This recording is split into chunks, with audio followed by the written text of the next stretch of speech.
You're listening to the Quint's podcast.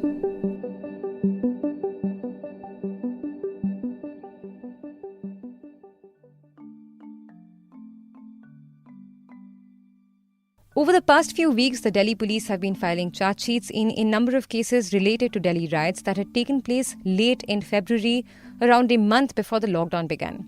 According to police records, 751 cases were filed related to the violence that happened in waves over 3 days in Jafrabad, Gokulpuri, Chandbagh and Wazirabad areas of northeast Delhi that ended up killing 53 people.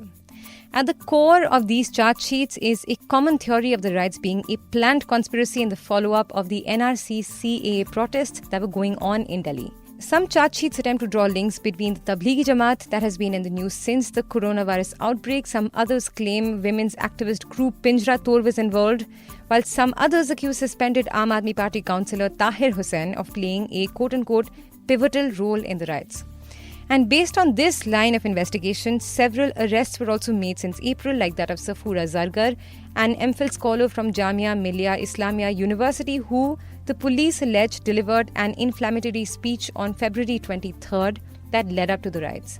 Like Zargar, two members of Pinjra Tod, Natasha Narwal and Devangana Kalita, were also charged under the UAPA for, quote, actively being involved in hatching the conspiracy to cause riots near Jafrabad metro station, end quote. And recently, two charge sheets submitted by the Delhi police related to the Chandbagh area violence also claimed that a conspiracy was being plotted to carry out a quote-unquote big blast during US President Donald Trump's visit in February. But interestingly, certain details in some of the charge sheets don't add up. In this podcast, we'll be joined by the Quint's Delhi correspondent Aishwarya Iyer and political editor Aditya Menon, who have been tracking all the details of the Delhi riots investigation, and they'll break down the details of the alleged conspiracy claims in the charge sheets and some of the gaps in the claims. You're listening to The Big Story, the podcast where we dissect the headline-making news for you. And I'm your host, Shorbori. So let's start with the chronology charted by the police. Out of the 53 killed in the Delhi riots was an INB officer by the name of Ankit Sharma, who was murdered in the Chandbagh Pulia area in northeast Delhi on February 25th. The charge sheet in connection to his murder was filed a week back, and in a 1,500-word-long section of the charge sheet titled Chronology of Events Leading to Riots in Northeast Delhi, the police traces the beginning of the riots to as far back as 13 December 2019, the day of the violence in Jamia Millia Islamia University, when the police forcefully entered the campus. From there, it follows the events of the Shaheen Bagh protest and other protests and blockades that happened simultaneously against the NRC and the CAA all over Delhi. And then on 23rd February, the report reads, and I'm quoting one line here, quote, information was received that at 3 p.m. that some people demanding reopening of carriageway of 66-foot road at the Jafrabad metro station would assemble in Mojpur Chowk, which is about 750 meters from Jafrabad metro station, end quote. But one of those demanding for the reopening of roads was popular and controversial BJP leader Kapil Mishra, who's been known to make inflammatory comments.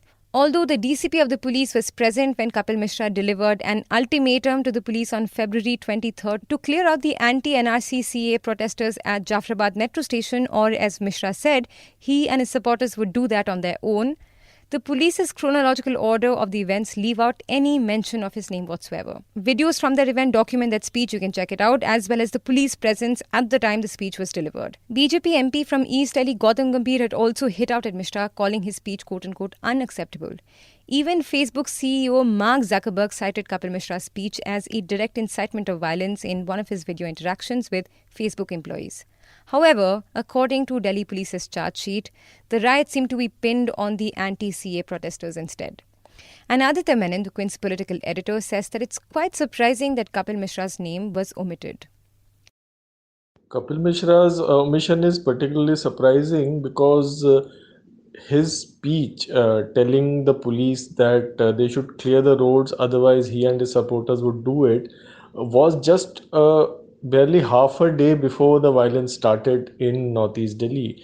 and he delivered his speech at Maujpur Chauraha, which was the epicenter of the entire Northeast Delhi violence. So it's quite strange that the police missed a speech delivered on ground zero a few hours before the violence, but went great lengths to connect the violence to speeches made in Jamia Millia Islamia back in December, 2 months before the violence, and that too at a place 20 kilometers away from the where the Northeast Delhi riots took place. So it's strange that Kapil Mishra is not connected to the violence, but Jamia Millia Islamia protests are connected. It's strange. You can also read the details of the charge sheet in the Quint's report, but to continue with the charge sheet on Ankit Sharma's murder, the Delhi police recorded the statements of various public witnesses who alleged that on 25th February, Ankit had tried to mediate between two raging crowds close to suspended Aam Aadmi Party councillor Tahir Hussein's house. However, around 20 to 25 rioters with stones, rods, lathis and knives got hold of Ankit and pulled him in, and at the instigation of Tahir Hussain, dragged him to Chandbagh Pulia and beat him to death. The police also claim that through their investigation, they found out that one of the accused, Hussain, had heard about the killing of a 4-year-old Muslim boy by a Hindu when he got angry, took a knife and went with 4 others to Chandbagh. And the police also said that they intercepted Hussain's call where they allege Hussain confessed about murdering a person and disposing the body off in the drain. But Aishwarya Iyer, the Quint's Delhi correspondent, points out some of the problems in those claims. Yeah, Shorbori, there are certain problems based on what the police has mentioned in the charge sheet itself. For example, when it comes to the interception of the calls, while the police has said that the calls were intercepted, the voice samples have been sent to a lab to testify, if it's truly his voice or not. And the results for these voice samples are to be awaited. Also, the weapon of offense. While the police claim the weapon of offense was recovered from the house of Hussain, also called Salman, they have also been sent to a laboratory for comparison with the blood of the deceased, who's Ankit here. So the report is again still awaited. And when it comes to the identification of the accused, there's something called a TIP, which happens in jail under the supervision of the court. In this test identification parade, which is what TIP means, an eyewitness identified by the police failed to identify Hussain as an accused, adding that he can't identify the accused as there were too many people at the place of the incident. So it continues to remain unclear how many of these accused have been identified in front of a judge till now. Now, suspended Aam Aadmi Party councillor Tahir Hussain is among those who were arrested after the riots, as the police say he played a quote-unquote pivotal role in the violence. His licensed pistol, which the police say was used during the violence, was also seized. And in one of the charge sheets, the police furthers the claim of this whole episode being a well-planned conspiracy and claims that a plot to carry out a quote-unquote big blast was hatched in a meeting between Hussain, former JNU student Umar Khalid, and United Against Hate founder Khalid Saifi. Now, United Against Hate is a group that was formed in the light of an increase in cases of lynchings. And not too long back, Home Minister Amit Shah had insinuated that this group had led to the Delhi violence. Amit Shah had said, and I'm quoting his statement here, quote, United Against Hate. The name sounds so pious, but look at what they advocated. They said, Trump is about to come, we should block the streets, end quote.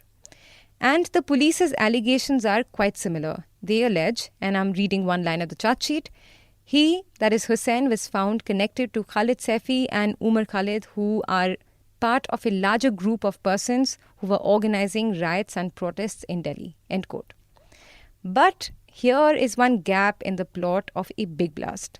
When Aishwarya and Aditya assessed the police's claims, they found out that Trump's visit to India was confirmed only on 13 January, 5 days after the alleged meeting took place. And here Aishwarya explains the allegations in the charge sheet.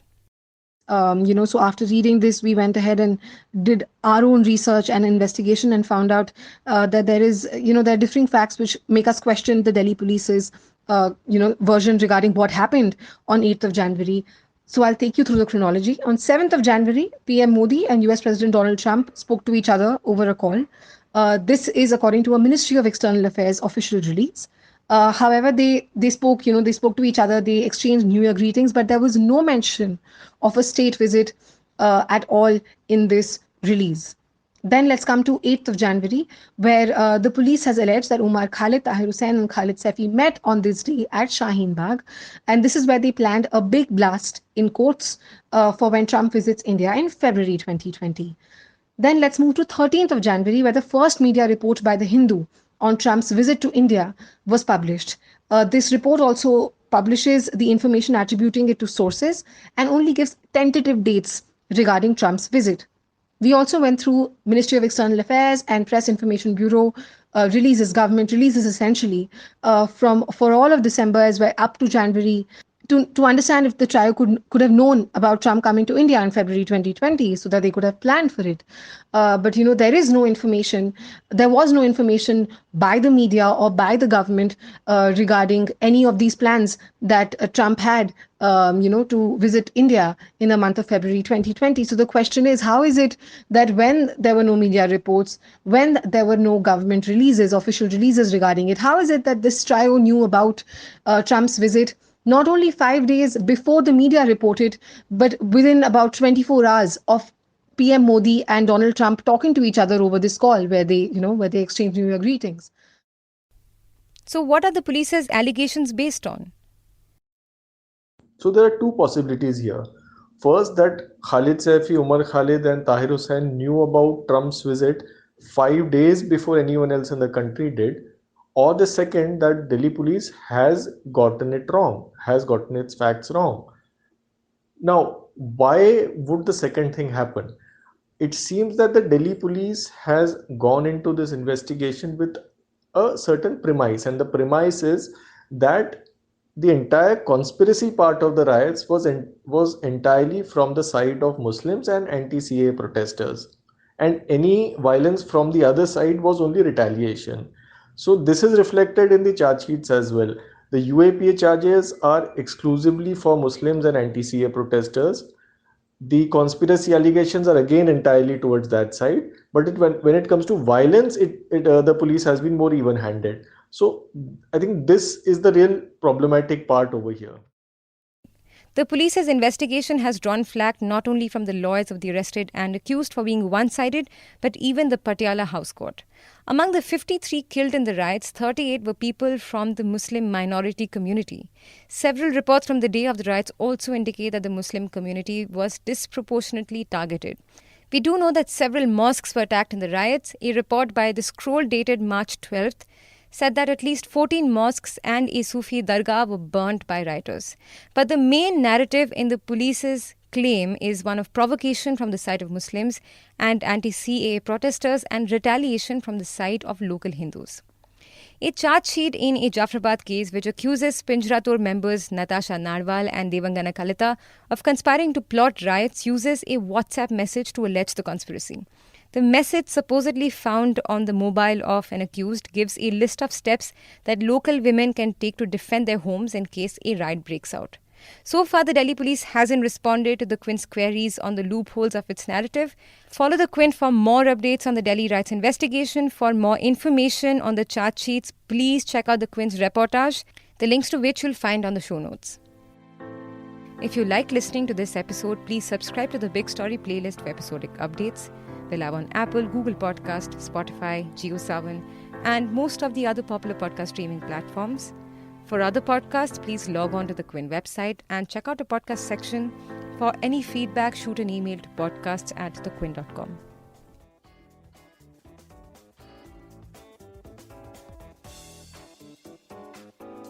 Thanks for listening. Log on to the Quint's website and check out our other podcasts.